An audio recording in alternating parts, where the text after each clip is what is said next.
நம் தேவனாகிய இயேசு கிறிஸ்துவினால் உங்களுக்கு கிருபையும் சமாதானமும் சந்தோஷமும் உண்டாவதாக. நேற்றைக்கு ஏதேனுக்கு திரும்புவது குறித்து பார்த்தோம். இன்றைக்கும் அது குறித்த ஒரு முக்கியமான சிறப்பாம்சத்தை பார்க்க போறோம். அதற்குரிய வேத பகுதி ஆதியாகமம் 1 அதிகாரம் வசனம் 27. Genesis chapter 1 verse 27. தேவன் தம்முடைய சாயலாகவே மனுஷரை சிருஷ்டித்தார். அவனை தேவ சாயலாகவே சிருஷ்டித்தார். ஆணும் பெண்ணுமாக அவர்களை சிருஷ்டித்தார்.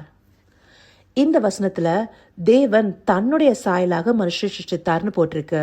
அடுத்தபடியாகவும் அவனை தேவ சாயலாகவே சிருஷ்டித்தார்னு போட்டிருக்கு. இந்த சாயல்னு சொல்லும் போது நிறைய பேரு உருவத்தை எடுத்துப்பாங்க. ஆனா தேவனுக்கு உருவம் இல்ல. இங்க குறிப்பிடப்பட்டிருக்கிறது அவருடைய இயல்பாகவே மனுஷனை சிருஷ்டிச்சிருக்காரு. அவருடைய மகிமையின் வெளிப்பாடாகவே மனிதனை சிருஷ்டிச்சிருக்காரு. இதற்கு முன்பாக இருக்கிற 26வது வசனத்துல கூட ரூபத்தின் படியையும் இருக்கும். அந்த ரூபமும் உருவத்தை குறிக்கல.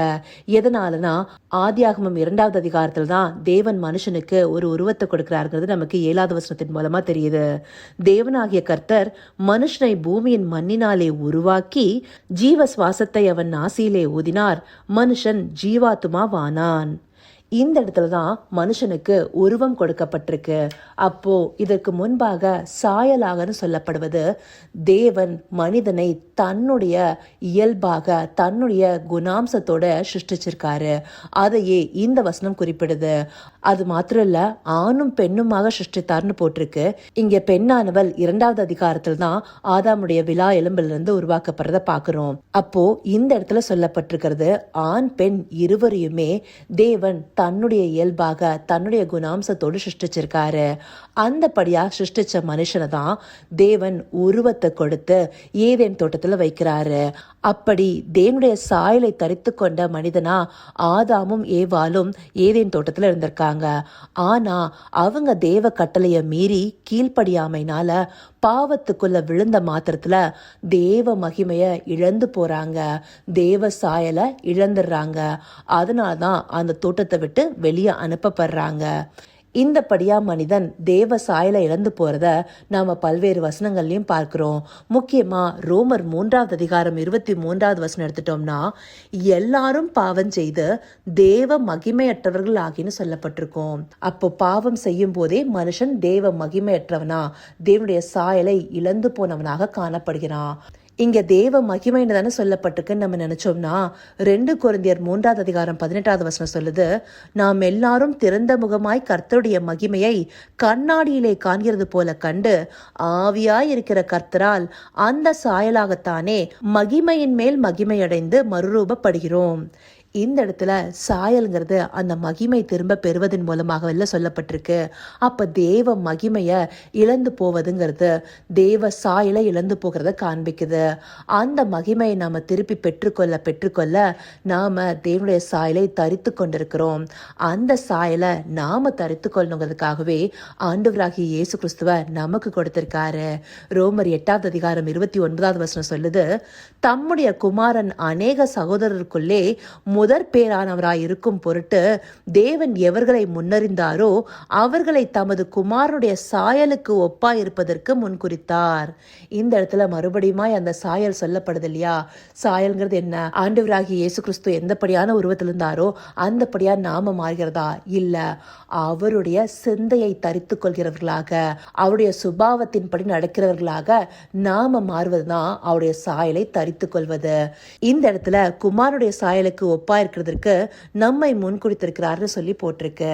அவர் யாருடைய சாயலாக இருந்தார்? தேவனுடைய சாயலாகவே இருந்திருக்காரு. அவர் எத்தனை இடத்துல என்னை காண்கிறவன் பிதாவை காண்கிறான்னு சொல்லியிருக்காரு. பிதாவை காண்கிறதுனா என்ன? அவருடைய சுபாவமே பிதாவின் இடத்துல இருக்கு. அந்தபடியான தேவ மகிமையுடையவராக இயேசு கிறிஸ்து இருந்தாரு. அந்தபடி குமாரனுடைய சாயலாக நாமும் மாறுவதற்காகவே நம்மை முன்குறித்திருக்கிறாரு.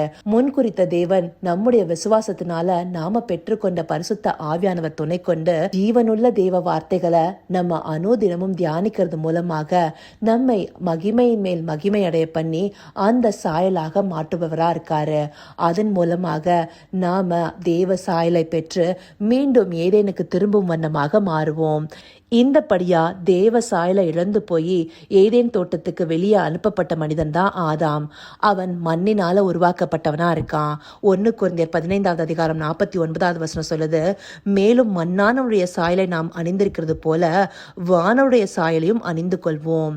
வானுடைய சாயல் அந்த தேவ சாயலை நாம திருப்பி பெற்றுக்கொள்ளும் போது ஏதேனுக்கு திரும்பக்கூடிய அந்த ஸ்லாக்கியத்தை பெறுகிறவர்களாக நாம மாறுகிறோங்கிறத தேவன் இந்த வார்த்தைகள் மூலமா நமக்கு காண்பிச்சிருக்காரு. அதற்காக அவருக்கு நன்றி தெரிவிப்போமா? கர்த்தாவே, தேவாதி தேவனே, அப்பா, மனிதனை நீங்க உங்க சாயலாகவே சிருஷ்டித்தீங்க தகப்பனே. ஆனால் அந்த சாயலை இழந்து போகும் வண்ணமாக கீழ்ப்படியாமை என்னும் பாவத்துல விழுந்து மனிதன் தேவ மகிமையற்றவனாகி ஏதேனுக்கு வெளியே அனுப்பப்பட்டான் ராஜா. ஆனாலும் தேவரீர் தயவாய் திட்டம் பண்ணி உம்முடைய ஒரே பேரான குமாரனை எங்களுக்கு தந்து மறுபடியுமாய் நாங்கள் அந்த தேவ சாயலை பெற்றுக்கொள்ளும்படியாக மகிமையின் மேல் மகிமையடைந்து மறுரூபப்படுவதற்காக எல்லாவற்றையும் ஆயத்தம் பண்ணி வைத்திருந்தீங்களே தகப்பனே. அப்பா, இதை உணர்வுள்ள இருதயத்தோடு பார்த்து தேவ சாயலை நாங்கள் மறுபடியுமாய் பெற்றுக்கொண்டு ஏதேனுக்கு திரும்பும் நிலைய எங்களுக்கு தரும்படியாய் உம்மிடத்துல வேண்டிக் கொள்கிறோம் ராஜா. ஆம் தகப்பனே, மண்ணானவனுடைய சாயலை நாங்கள் அணிந்திருப்பது போல வானவருடைய சாயலும் அணிந்து கொள்வோம்னு வார்த்தைகள் சொல்வதே தகப்பனே. அப்படியாய் உம்முடைய சாயலை தரித்து கொள்ளும்படியாய் எங்களை மாற்றுங்க ராஜா. ஆண்டவராகிய இயேசு கிறிஸ்துவின் சிந்தையை எங்களுக்குள்ள ஆளட்டும் தகப்பனே. எங்களுக்குள்ள நாங்க சிறுகணும், நீங்க பெருகணும் ராஜா.